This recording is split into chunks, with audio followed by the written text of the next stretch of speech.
Hi everyone, I'm your tour guide for today. My name is Nina.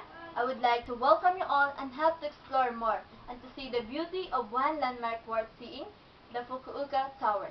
To enter the tower, we must pay first 800 yen and the view from the tower is magnificent. I know you are now excited and I'm sure you will be amazed and enjoy here in Fukuoka Tower.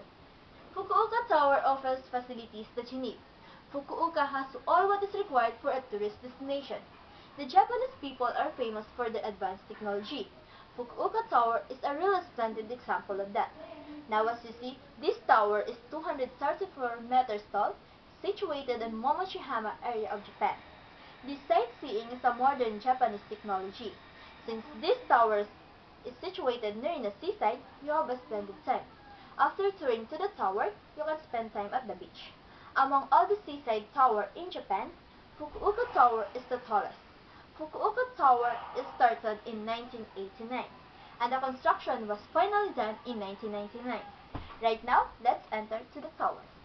On the floor, below the observatory, there's a pleasant cafe where you can sip coffee or beer, and have a snack while enjoying the view. Going to the fifth floor of the tower is fantastic.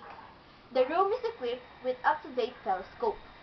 Going to the top of the tower, you can view the entire Fukuoka city, as well as the various lands scattered in Hakata Bay and Genkai Sea.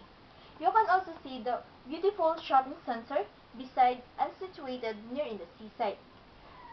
On your right, you can find the Robo Square. Admission is free. Once inside, you can see and play with different kinds of robots, as well as watch the some engineers at work.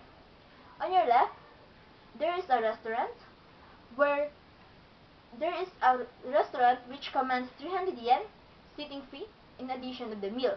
The menu is limited and the food is tasty. After touring, you can spend time at the green trees near in the way to the tower. And that's all my tour for today. I hope you enjoy and soon I see you next year. Thank you.